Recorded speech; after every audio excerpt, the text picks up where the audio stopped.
This is the Galaxy S22 Ultra, Samsung's latest flagship smartphone that's designed to go head-to-head with the iPhone 13 Pro Max. Inside of the box, we have the phone itself, which we'll take a closer look at in a sec. We get a SIM tool, your typical documentation, and then finally a USB-C cable. But here it is. We got the phone in this phantom black color, which to this day is my favorite color on any smartphone. Now, this year with the S22 Ultra, Samsung ditched the wraparound camera housing design from last year, and instead they went with this flat back with these squared off edges, which I don't hate, but I will say in terms of the feel in the hand, this phone isn't as comfortable to hold as last year's since the square edges kind of poke into your palm. And with the phone not having your typical camera housing, you would think that the phone would rock less while lying flat on a table, but since the individual cameras protrude quite a bit and they're also not even with the ones on the left side protruding more, it actually rocks back and forth more aggressively than last year's. It's not that big of a deal, especially if you put a case on it,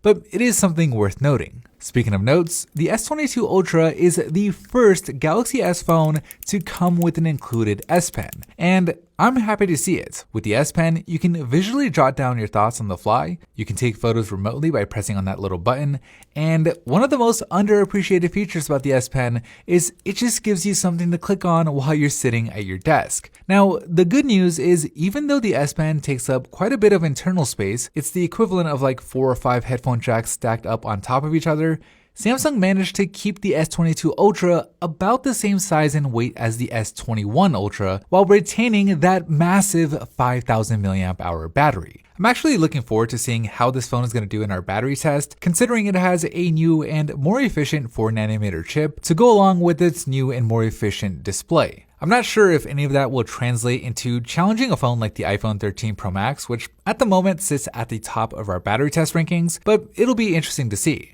In terms of the phone's camera system, it's basically the same camera hardware from last year, and that's actually a good thing because this camera system is really good. The flexibility of the zoom range is one of the best on any phone right now, with it not only having the ultra-wide, wide, and 3x telephoto like the iPhone does, but it also comes with that 10x telephoto camera that makes everything just look dreamy. And at least according to Samsung, this year's version also comes with some software improvements to improve low-light photo and video. We'll be doing some camera tests like we always do over on Instagram, so if you want to see those, follow us over there at PhoneBuff. But overall, until we run our tests, there's not much more to say. It's a new Galaxy S phone, but with an S Pen. It's not necessarily the most exciting upgrade we've ever seen, unless you've been really waiting for a phone with a stylus, but keep in mind that the Galaxy S21 Ultra from last year was arguably the best smartphone in 2021, so any improvement on that device